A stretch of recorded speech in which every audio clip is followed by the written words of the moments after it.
Orang Jawa dituduh menyembah pohon. Bagaimana pembelaan Mbah Gatot sebagai sesepuh orang Jawa? Monggo Mbah Gatot.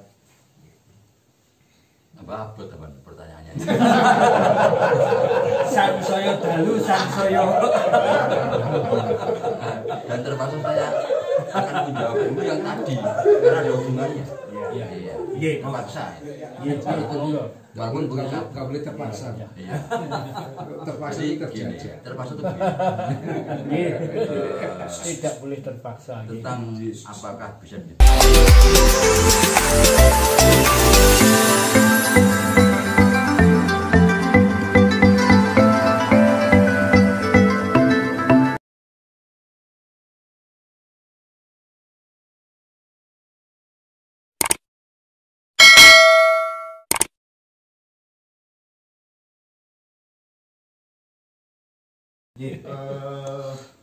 Pertanyaan untuk Mbah Gatot. Ya. Orang Jawa dituduh menyembah pohon. Ya. Bagaimana pembelaan Mbah Gatot sebagai sesepuh orang Jawa? Monggo Mbah Gatot. apa pertanyaannya? Sang saya dalu, sang saya. Dan termasuk saya akan menjawab dulu yang tadi karena ada hubungannya. Iya. Iya. Terpaksa. Iya, Walaupun bukan Nggak boleh terpaksa. Iya. Terpaksa Jadi itu gini, terjadi. terpaksa itu begini. Tidak boleh terpaksa. Tentang apakah bisa ditulis atau tidak. Ya, ajaran Jawa itu menjadi atau katakanlah ya, umur kita terbuka menjadi agama gitu kan. Nah, sama ini kan penghayat. Nah, sekarang lihat kenyataan aja.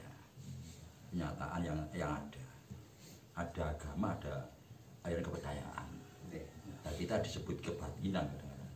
Sekarang penghayat atau kepercayaan. Nah, ada bedanya. Semuanya pasti yang jelas setuju sebagai aliran penghayat.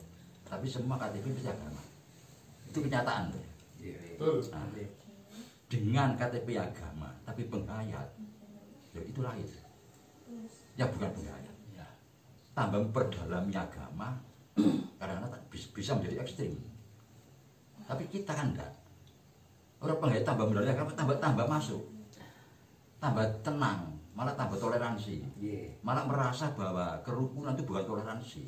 Kita ada mengenal toleransi, rukun lahir batin. Itu kita.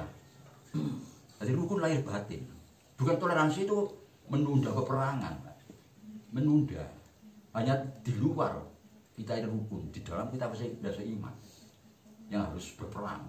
Tapi kalau lahir batin kita rukun, itu penghayat. Orang penghayat yang belajar agama, masuk agama. Di agama itu dia rukun. Nggak, misalnya saya muslim ya, saya penghayat. Dan saya dengan agama lain sama sekali tidak menyalahkan. Sama sekali 100% sama dengan saya. Karena apa? Karena kita itu di dalam mencari Tuhan ke dalam, bukan keluar. Itu perlu Mas tadi itu. Tambah keluar kita tambah jauh dengan Tuhan, tambah ke dalam. Nah, terus pertanyaan berikutnya dari yang kedua tadi, memang tadi kan Bapak ini kan sudah menerangkan ada namanya apa istilah tadi mengenai ketuhanan, alam pertama ya, apa rasa tadi ya, alam ketuhanan terus manusia, seni ya, dari budaya seni, budaya adat, budaya seni, budaya spiritual, itu betul. Nah, budaya adat itu alam kan, jadi budaya spiritual itu kepada Tuhan. Nah, atas Tuhan itu di mana? Kita coba ya bicara secara makro, Maha Pencipta di mana? Dan bagaimana kalau kita ini menyembah di mana? Tepatnya aja tidak tahu. Makanya mau coba ke dalam kan, sang hidup, urip. Ya, kita ke urip. Karena urip inilah yang tahu Tuhan, yang berhubungan. Itu pun tidak langsung, tetap kepada sumbernya hidup. Baru sumber hidup pada Tuhan, yang baca pencipta. Tapi kita raga, tidak bisa. Kita hanya numpang pada sang hidup, kan gitu kan. Nah, di sini apa implementasinya kita bahwa kita ini menyembah pada Zat yang Maha Kuasa, Maha Pencipta, pada alam, merawat alam. Alam itu kita rawat. Karena kita bagian dari alam. Alam rusak, kita pun rusak. Kita rusak, alam pun rusak. Ya.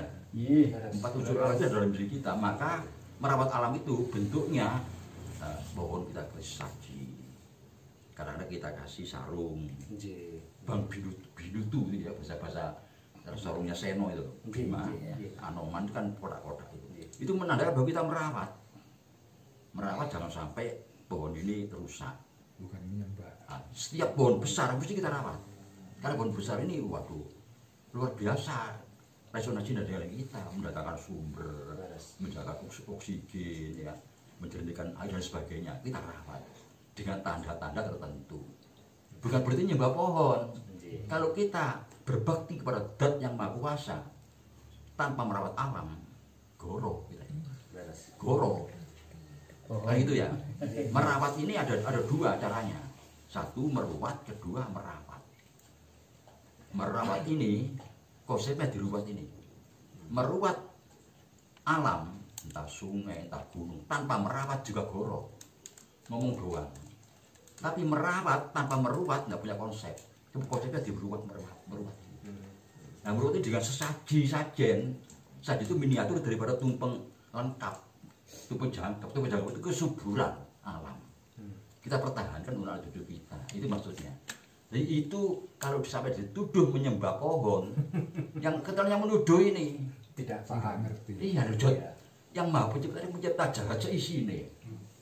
Tidak hanya bumi, ya, tata surya sampai galaksi, seluruh galaksi. Nah, bahwa menyamakan dengan pohon ini kan keterlaluan yang menuduh ini kan. Ya, keterlaluan yang menuduh ini. Nah, itu begitu, jawabannya begitu Pak ya. Terima kasih. Terima kasih Pak Gatot, luar biasa. Ya, mungkin ada tambahan dari Kang Arif, monggo, atau Pak Agus, silakan.